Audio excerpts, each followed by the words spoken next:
नमस्कार विद्यार्थी मित्रांनो, प्राध्यापक निलेश भाग्यवंत या आपल्या YouTube चॅनलमध्ये आपले स्वागत आहे.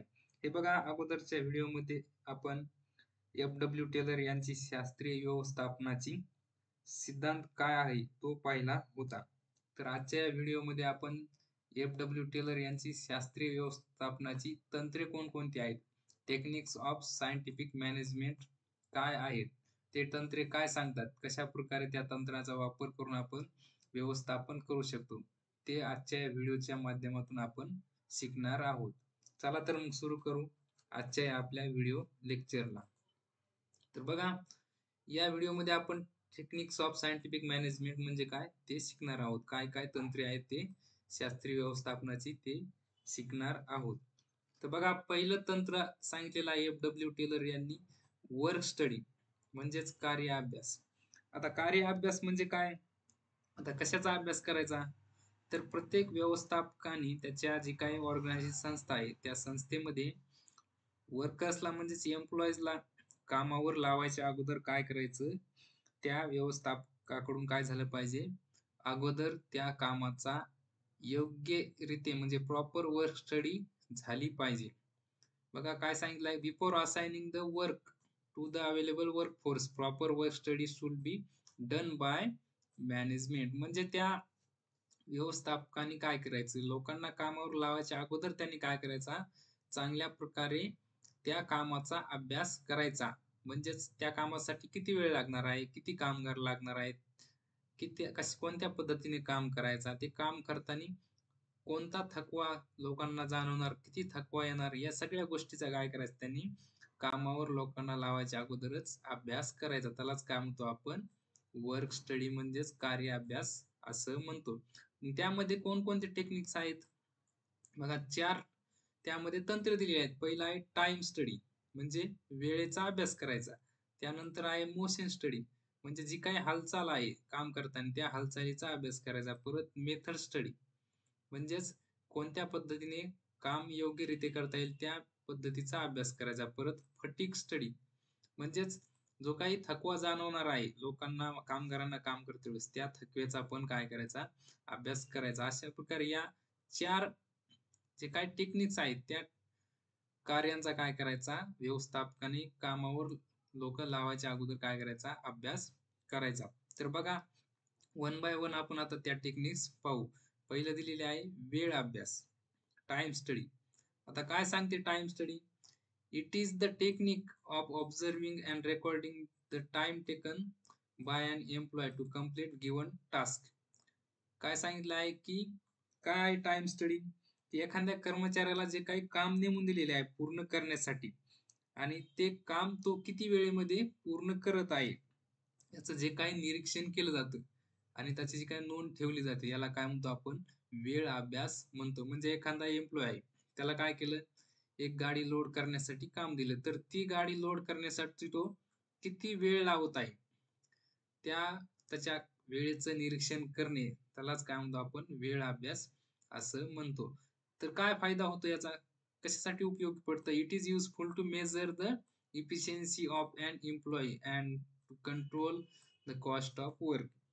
याचा काय उपयोग होतो की वेळ अभ्यासामुळे काय होतो की कामाच्या प्रत्येक घटकासाठी जो काही लागणारा वेळ आहे, जी काही अचूक वेळ आहे ते ठरवण्यासाठी काय होतं, मदत होते आणि जास्तीत जास्त कार्यक्षमपणे, इफिशियन्सी ऑफ एम्प्लॉय म्हणजे कामगारांची कार्यक्षमता मोजण्यासाठी पण काय होते, त्याची मदत होते. तसंच जे काही कॉस्ट ऑफ वर्क आहे, जे काही कामावर जो काही खर्च होणार आहे त्याच्यावर नियंत्रण करण्यासाठी पण या वेळ अभ्यासामुळे मदत होते.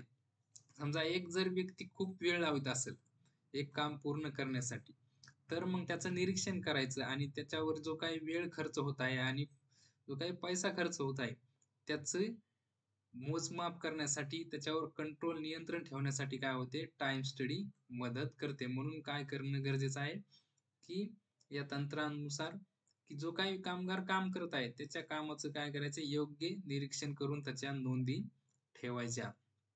त्यानंतर आहे दुसरं मेथड स्टडी, पद्धत अभ्यास. आता बघा, कोणतंही काम करायचं असेल तर प्रत्येकाचे काय असतात, वेगवेगळ्या पद्धती असतात. परंतु त्या पद्धतीपैकी आपल्याला योग्य कोणती पद्धत वाटते त्या पद्धतीचा काय आपण करत असतो, निवड करत असतो. समजा तुम्हाला अभ्यास करायचा आहे, तर मग अभ्यास करण्यासाठी हजारो पद्धती असतील वेगवेगळ्या, परंतु तुम्हाला बेस्ट पद्धत कोणती आहे, ज्या पद्धतीने काय होत आहे तुमचे जास्तीत जास्त मार्क वाढत आहेत, त्या पद्धतीची तुम्ही काय करायची, अवलंब करायचा. तशाच प्रकारे संस्थेमध्ये, कंपनीमध्ये, की वेगवेगळ्या पद्धती असतील काम करायच्या, परंतु जी पद्धत काय करत आहे, बेस्ट क्वालिटी आणि कॉस्ट इफेक्टिव्हनेस आहे. म्हणजे ज्या पद्धतीमुळे आपल्याला चांगल्या क्वालिटीची दर्जाचे काय होत आहे, वस्तू तयार होत आहे, प्रोडक्ट निर्माण होत आहे आणि कमी खर्चामध्ये, कॉस्ट इफेक्टिव्हनेस असलं पाहिजे, त्याच्यामध्ये कमी खर्च लागला पाहिजे, अशा पद्धतीचा काय करायचा आपण अवलंब करायचा. त्यासाठी काय करणं गरजेचं आहे, मेथड स्टडी म्हणजेच पद्धतीचा अभ्यास करणं गरजेचं आहे. Identifying the best method of doing a particular job is very important. तर काय, एखादं काम करायचं असेल विशिष्ट, त्याची जी काही योग्य पद्धत आहे ती ओळखणं काय गरजेचं आहे. मग काय होतं त्यामुळे, it helps in reducing the wastage of time, raw material and improving the utility of all resources. त्यामुळं काय होते, की जे काही वेळ आहे आणि जो काही कच्चा माल जो काही वेस्ट होणार आहे, त्याचं नुकसान होणार आहे आणि वेळेचं पण नुकसान होणार आहे, ते कमी करण्यासाठी काय होते, मदत होते. तसंच जे काही कामगार आहेत, जे काही रिसोर्सेस आहेत, संसाधने आहेत, त्यांची पण उपयुक्तता वाढवण्यासाठी पण काय होते, पद्धत अभ्यासामुळे मदत होते. परत काय सांगितलं बघा, it is helpful in determining the methods for handling the raw materials, transportation, inspection and storage etcetera.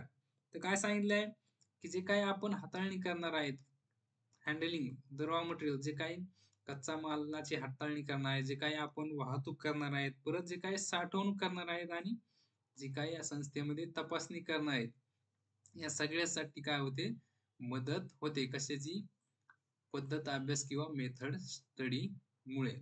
त्यानंतर बघा 3 नंबर सांगितलेला आहे, मोशन स्टडी, हालचाल अभ्यास. आता हालचाल अभ्यास म्हणजे काय, या तंत्राचा उपयोग कशामुळे होतो, motion means movement of an employees as well as of machines while completing a particular task is very important. तर बघा काय सांगितलं, की जे काही एम्प्लॉईज आहेत, कामगार आहेत किंवा मशीन आहेत, त्यांचं जे काही एखादं विशिष्ट काम पूर्ण करायच्या वेळेस जे काही त्यांच्या हालचाली आहेत, त्या हालचालीचं काय करायचंय, अभ्यास करणं गरजेचं असतं. आता कशासाठी त्यांच्या हालचालीचा अभ्यास करायचा, it is helpful in eliminating unnecessary motions and finding the best method of doing a particular job. तर कशासाठी करायचा आहे, कशासाठी मदत होते, तर जे काय अननेसेसरी काय आहेत, मोशन्स आहेत, म्हणजे अनावश्यक जे काही हालचाली आहेत त्या इलिमिनेट करायच्या, म्हणजे कमी करण्यासाठी काय होते, मदत होते. म्हणून हालचाल अभ्यास करणं गरजेचं आहे. परत शोधण्यासाठी, finding the best method of doing a particular job, परत जो काही विशिष्ट काम करायचं आहे, ते काम करण्यासाठी योग्य जी काही पद्धत आहे, त्या पद्धत शोधण्यासाठी पण काय होते, हालचाल अभ्यासामुळे मदत होते. It also helps in improving the efficiency of the employees. परत कशासाठी मदत होते, यामुळे जे काही कर्मचारी आहेत त्यांच्या कार्यक्षमतेमध्ये वाढ होण्यासाठी पण काय होते, हालचाल अभ्यासामुळे मदत होते. समजा एखादा विद्यार्थी आहे, त्याला जर 50 किलोमीटरला जाऊन जर लेक्चर करायचं असतील, तर काय होईल, तो एवढा प्रवास करून त्या ठिकाणी जाऊन लेक्चर करत असेल, तो काय होईल, त्याचं लेक्चर करण्यासाठी काय असेल, तो मानसिक तयार राहणार नाही. त्या ठिकाणी जाऊन तो काय होईल, थकेल आणि योग्य प्रकारे कार्यक्षमपणे लेक्चर अटेंड करू शकणार नाही. म्हणून त्याचे जे काही 50 किलोमीटरचं जे काही अंतर आहे, ते जर कमी केलं, म्हणजे त्याची जी काही हालचाल होणार आहे जास्त, ती जर कमी केली, तर काय होईल, कार्यक्षमपणे तो लेक्चर पूर्ण करू शकेल आणि चांगलं समजू शकेल. म्हणून जे काही अनावश्यक हालचाली आहेत, त्या कमी करण्यासाठी काय गरजेचं आहे, हालचाल अभ्यास करणं गरजेचं आहे. त्यानंतर आहे 4 नंबरचा बघा, फटिग स्टडी, म्हणजे थकवा अभ्यास. आता थकवा कशामुळे निर्माण होतो, कर्मचाऱ्यांमध्ये, कामगारांमध्ये, वर्कर्समध्ये. तर बघा, लॉंग वर्किंग हाऊर्स, ज्या ठिकाणी कंटिन्यू जास्त कामाचे तास असतात, ज्या ठिकाणी 12 तास असतील, 14 तास असतील, त्या ठिकाणी काय होते, त्या ठिकाणच्या कामगारांमध्ये थकवा निर्माण होतो. म्हणजे त्यामध्ये जर ब्रेक नसेल, त्यामध्ये जर प्रेशर दिलेलं असेल, टार्गेटचं प्रेशर असेल, हेवी वर्किंग टूल्स असतील आणि पुअर वर्किंग कंडिशन्स असेल, तर यामुळे काय होतं, त्यांच्यामध्ये भौतिक किंवा मानसिक ताण निर्माण होतो आणि यालाच आपण काय म्हणतो, थकवा असं म्हणतो. मग याचा काय होतो, विरुद्ध इफेक्ट होतो त्याचा. कशावर? त्यांच्या हेल्थवर पण होतो आणि जे काही त्यांची कार्यक्षमता आहे, त्या कार्यक्षमतेमध्ये पण काय होतो,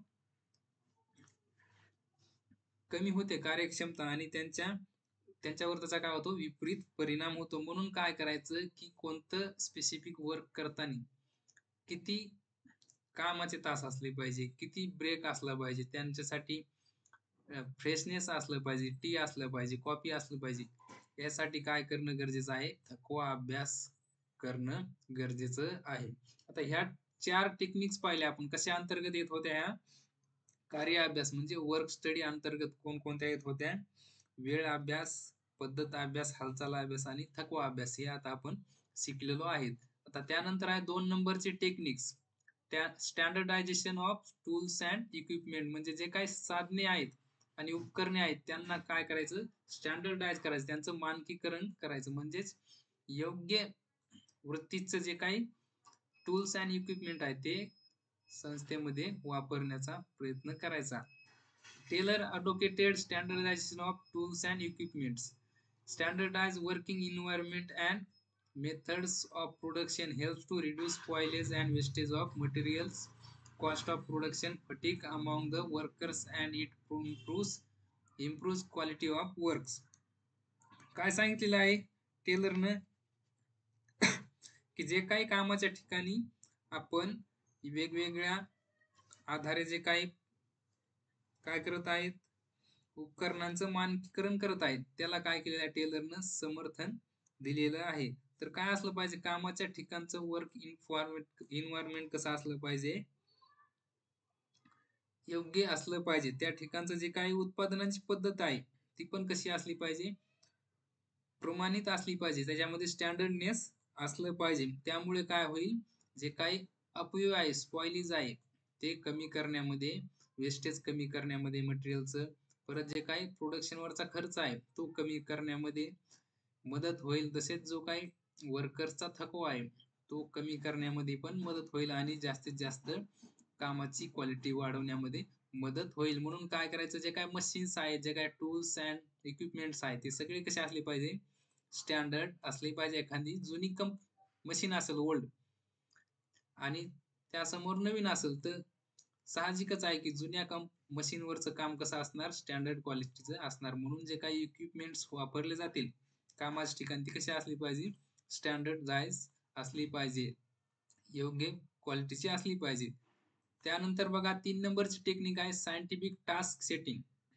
काय केलं पाहिजे, वैज्ञानिक पद्धतीने, शास्त्रीय पद्धतीने काय करायचे, त्या कामाची कार्यरचना करायची. जे काही काम लावून द्यायचं आहे एम्प्लॉईजला, ते काम कसं असलं पाहिजे, सिस्टमॅटिक सायंटिफिक पद्धतीने केलं पाहिजे. Scientific work setting is important to prevent the employees from doing work much below their capacity. कशासाठी महत्वाचं आहे, की त्या कामगाराची जी काही कॅपॅसिटी आहे त्या कॅपॅसिटीच्या खालचं जे काही त्यांचं काम आहे ते काम करण्यापासून रोखण्यासाठी काय करते, सायंटिफिक टास्क सेटिंग मदत करते. म्हणजे ज्या कॅपॅसिटीचा एम्प्लॉय आहे त्याच कॅपॅसिटीनं काय केलं पाहिजे, त्याला काम दिलं पाहिजे, त्याच्या खालचं दिलं नाही पाहिजे. एखादा इंजिनियर आहे तर त्याला इंजिनिअरिंगच्या त्याच्या टेक्निकलचंच काम त्याला दिलं पाहिजे. एखादा अकाउंटंट आहे तर अकाउंटिंगच त्याला काम दिलं पाहिजे. अशा प्रकारे ही टेक्निक सांगते की काय केलं पाहिजे, जो दर्जा आहे त्या वर्करचा त्या दर्जानुसारच त्यांना काम लावून दिलं पाहिजे. त्यानंतर आहे 4 नंबरचं सायंटिफिक सिलेक्शन अँड ट्रेनिंग. आता काय करायचंय, वैज्ञानिक पद्धतीने काय करायचे, शास्त्रीय पद्धतीने निवड व प्रशिक्षण घ्यायचं. आता ज्यावेळेस भरती करायची संस्थेमध्ये त्यावेळेस काय करायचं, शास्त्रीय पद्धतीने एम्प्लॉयची निवड करायची आणि त्यांना योग्य प्रॉपर काय करायची, ट्रेनिंग द्यायची. Management can select right person for the right job by using scientific selection process. तर काय केलं पाहिजे, व्यवस्थापकाने योग्य कामासाठी योग्य व्यक्तीची निवड करायची आणि त्यांना शास्त्रीय पद्धतीने त्याची पण निवड करायची. परत निवड केल्यानंतर काय करायचं, त्यांना management should provide proper training programs to increase their efficiency. परत त्यांना योग्य प्रकारची काय करायची, ट्रेनिंग द्यायचं, प्रशिक्षण द्यायचं. म्हणजेच काय होईल, त्यामुळे त्यांची कार्यक्षमता इफिशियन्सी काय होईल, त्यामध्ये वाढ होईल. साहजिकच एखादा नवीन एम्प्लॉय आहे आणि त्याला जर ट्रेनिंग नाही दिली, तो कन्फ्यूज होईल, काम कसं करायचं, कोणतं करायचं, किती वेळेत करायचं. म्हणून त्याला कामावर लावायच्या अगोदर योग्य प्रॉपर ट्रेनिंग दिली पाहिजे, गायडन्स दिलं पाहिजे. म्हणजे काय करेल, तो योग्य कार्यक्षमपणे काम पूर्ण करेल. त्यानंतर बघा 5 नंबरची टेक्निक आहे फंक्शनल ऑर्गनायझेशन. आता यामध्ये काय सांगितले, कार्यात्मक संस्था, की या तंत्रानुसार काय सांगितलं की planning is separated from implementation. तर जे काही प्लॅनिंग करणारी कमिटी आहे ती कशी असली पाहिजे, वेगळी असली पाहिजे. जी अंमलबजावणी करणारी कमिटी आहे त्यांच्यापासून. म्हणजेच जे काही नियोजन करणारे लोक आहेत म्हणजे मॅनेजमेंटचे, ते आणि अंमलबजावणी करणारे हे कसे असले पाहिजे, वेगवेगळे असले पाहिजे. नियोजन करणाऱ्यांनी फक्त काय केलं पाहिजे, नियोजनच केलं पाहिजे. आणि इम्प्लिमेंटेशन वाल्यांनी काय केलं पाहिजे, फक्त त्याची अंमलबजावणी करण्याचेच प्रयत्न केले पाहिजे. म्हणजे एकमेकांमध्ये त्यांनी अंतर्भाव ठेवला नाही पाहिजे. That means planning is done by different peoples and actual work is supervise by different people. म्हणजेच प्लॅनिंग कोणाकडून केली जाते, टॉप मॅनेजमेंट वाल्याकडून. आणि जे काही ऍक्च्युअल काम आहे ते कोणाकडून करून घेतलं जातं, जे काही सुपरवायझर्स आहेत म्हणजे लोअर लेवल मॅनेजमेंट वाले त्यांच्याकडून करून घेतलंच पाहिजे. म्हणून त्यामध्ये काय असलं पाहिजे, सेपरेशन असलं पाहिजे, विभाजन असलं पाहिजे. मग काय होईल, every workers will be supervise by two different set of supervisors. म्हणजेच जे काही वर्कर्स आहेत ते काय झाले पाहिजे, प्रत्येकाला 2 डिफरंट वेगवेगळ्या सेटच्या सुपरवायझरने काय केलं पाहिजे, सुपरवाइज केलं पाहिजे. आता त्याची विभागणी केलेली आहे 2 स्तरामध्ये. पहिलं दिलेलं आहे अट प्लॅनिंग लेवल, म्हणजे नियोजन स्तरावर कोण कोण असले पाहिजे, कुणी कुणी नियोजन केलं पाहिजे, त्यांचे काय काय कार्य असले पाहिजे. तर त्यामध्ये पहिलं दिलेलं आहे रूट क्लर्क. आता मार्ग कारकून, आता हा काय करणार, रूट क्लर्कचं काम काय असणार, यांनी कशाची प्लॅनिंग करायची, फक्त त्यांनी कशाची प्लॅनिंग करणार, tells how works moves from one machine to other. म्हणजेच एका मशीनवरून दुसऱ्या मशीनवर काम कसे मूव्ह होते, सरकते, त्याची फक्त त्यांनी प्लॅनिंग केली पाहिजे प्रॉपर. त्यानंतर इन्स्ट्रक्शन क्लर्क म्हणजे सूचना लिपिक. आता या लिपिकनं काय केलं पाहिजे, याचं काय काम असलं पाहिजे की काम कसं पूर्ण करायचे, फक्त याच्या सूचना काय करायचं, त्यांनी तयार करायची, त्याची प्लॅनिंग करायची. त्यानंतर 3 नंबरचा आहे टाइम अँड कॉस्ट क्लर्क, वेळ आणि खर्च कारकून. आता यांनी काय करायचं, determines time in which work should be completed and work out the. तर काय केलं पाहिजे या वेळ आणि खर्च कारकून, की जे काही काम पूर्ण होण्यासाठी लागणारा वेळ आहे तो त्यांनी निर्धारित केला पाहिजे, की एक काम पूर्ण करण्यासाठी किती वेळ लागतो, त्यासाठी किती खर्च लागणार आहे, म्हणजे किती 1000 युनिट जर तयार करायचे आहेत, प्रोडक्शन करायचं, त्यासाठी किती वेळ लागणार, किती खर्च लागणार आणि किती काम करण्यासाठी कालावधी लागणार, त्याचं त्यांनी काय करायचं, नियोजन करायचं. त्यानंतर आहे 4 नंबरचा डिसिप्लिन, शिस्त. तर याचं काय काम असणार, ensures that the workers are working as per factory rules. यांनी काय करायचं, फक्त कशाचं नियोजन करायचं की वर्कर्स काय करत आहेत, योग्य त्या आपल्या फॅक्टरीच्या संस्थेच्या नियमानुसार काम करत आहेत का नाही हे सुनिश्चित करणे, त्याचे नियम ठरवणे, त्याची प्लॅनिंग करणे, हे काय असलं पाहिजे, याचं काम असलं पाहिजे. हे काय झालं, प्लॅनिंग नियोजन स्तरावरचे प्लॅनिंग करणारे लोक झाले. आता त्यानंतर दुसरा स्तर आहे इम्प्लिमेंटेशन, म्हणजे अंमलबजावणी करणारा स्तर. आता अट इम्प्लिमेंटेशन लेवल, अंमलबजावणी स्तरावर कोण कोण असणार, तर बघा त्यामध्ये असणार, म्हणजे जी प्लॅनिंग केलेली आहे टॉप लेवल मॅनेजमेंट वाले, त्यांना प्रत्यक्षामध्ये काम करून घ्यायचं, अंमलबजावणी करून घ्यायची, त्यासाठी काय इम्प्लिमेंटेशन लेवल तयार केलेली आहे. त्यामध्ये पहिला असणार गँग बॉस, गट प्रमुख. आता काय असणार या गट प्रमुखचं काम, actually gets the work done, काय करणार हा, समजा एका गँग बॉसला 1000 काय केले वर्कर्स दिले, तर तो काय करणार त्या 1000 वर्कर्स कडून ऍक्च्युली म्हणजे प्रत्यक्षात काम पूर्ण करून घेणार. त्यानंतर 2 नंबरचा आहे स्पीड बॉस, वेग प्रमुख. हा काय करणार, इन्शुअर्स that the work is completed in specific time. आता याचं काम काय असणार, जे काही गँग बॉसनं ह्या लोकांना काम लावलेलं आहे ते काम योग्य किंवा ठरलेल्या वेळेमध्ये पूर्ण होईल का नाही याची काळजी त्याची आहे. त्यांनी काय करायचं, जर 8 तासामध्ये काम पूर्ण करून घ्यायचे तर 8 तासामध्येच काम पूर्ण झालं पाहिजे याची काळजी कोणाकडे असणार, स्पीड बॉसकडे असणार. म्हणजेच योग्य वेळेमध्ये काम पूर्ण करून घेणे हे काय असलं याचं काम असणार. त्यानंतर आहे 3 नंबरचा रिपेअर बॉस, दुरुस्ती प्रमुख. त्याचं काम करणार काय असणार, handle security and maintenance of machines. हा काय करणार, जे काय मशीन्स आहेत, जे काही सिक्युरिटी आहे त्यांना हँडल करण्याचं काम करणार, म्हणजेच देखभाल करण्याचं काम करणार. मशीन जर बिघडत असेल तर तिच्या मागचे कारणे शोधणार, तिला हँडल करण्याचं काम करणार. त्यानंतर आहे 4 नंबरचा इन्स्पेक्टर, निरीक्षक. हा काय करणार, याचं काय काम असणार, ensures that the work is done as per the specific standard. तर जे काही संस्थेने स्टँडर्डायझेशन ठरवलेलं आहे, जी काही क्वालिटी कामाची ठरवलेली आहे त्या क्वालिटीनुसार काम होत आहे का नाही याची खात्री करून घेणं कोणाचं काम आहे, इन्स्पेक्टरचं काम आहे. अशा प्रकारे काय केलेलं आहे, फंक्शनल ऑर्गनायझेशन ठरवलेलं आहे की कार्यात्मक संस्था ठरवली आहे की प्लॅनिंग वाल्यांनी काय करायचं, फक्त प्लॅनिंग करायची आणि इम्प्लिमेंट वाल्यांनी काय करायचे, त्याची अंमलबजावणी करून घेण्याचं काम दिलेलं आहे. त्यानंतर आहे शेवटचं तंत्र, differential piece rate wage plan, विभेदात्मक दर वेतन योजना. आता ही योजना कशामुळे ठरवलेली आहे टेलरनं, याच्यामुळे ठरवलेली आहे की प्रत्येक कामगारांना त्यांच्या कामानुसार काय केलं पाहिजे, वेतन दिला पाहिजे. जर एक कामगार त्याला 1 घंट्याचं काम दिलंय त्यासाठी जर तो 2 घंटे लावत असेल तर त्याला कमी प्रमाणामध्ये वेतन द्यायचं, आणि जर 1 घंट्यानी काम लावलेला व्यक्ती जर अर्ध्याच घंट्यामध्ये जर करत असेल तर त्याला काय करायचं, त्याच्यापेक्षा जास्त पगार वेतन द्यायचं.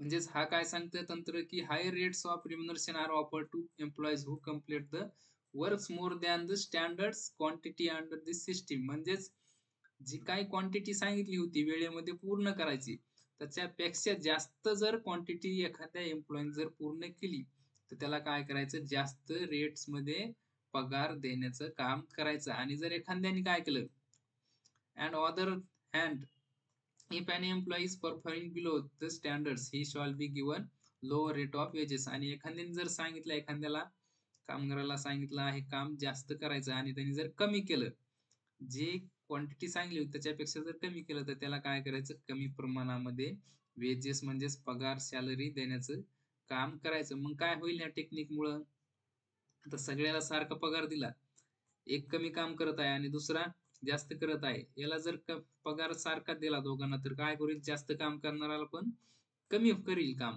कारण की मी जास्त करून मला कमी पगार आहे, आणि हा काय विचार करेल, आपल्याला कमी काम करून जास्त पगार मिळत आहे त्याच्याच लेवलचा, मग कशाला जास्त करायचं. त्यामुळं काय केलं पाहिजे, ज्यांचं जसं काम आहे त्या कामानुसार काय केलं पाहिजे, त्यांना वेजेस दिले पाहिजे.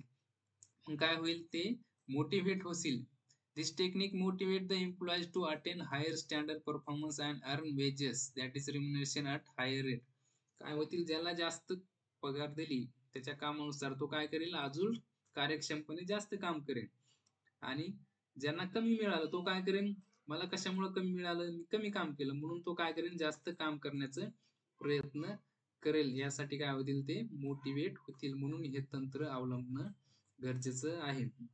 बघा विद्यार्थी मित्रांनो, अशा प्रकारे आपण शास्त्रीय व्यवस्थापनाची काय बघितलेली आहेत, तंत्रे बघितलेली आहेत.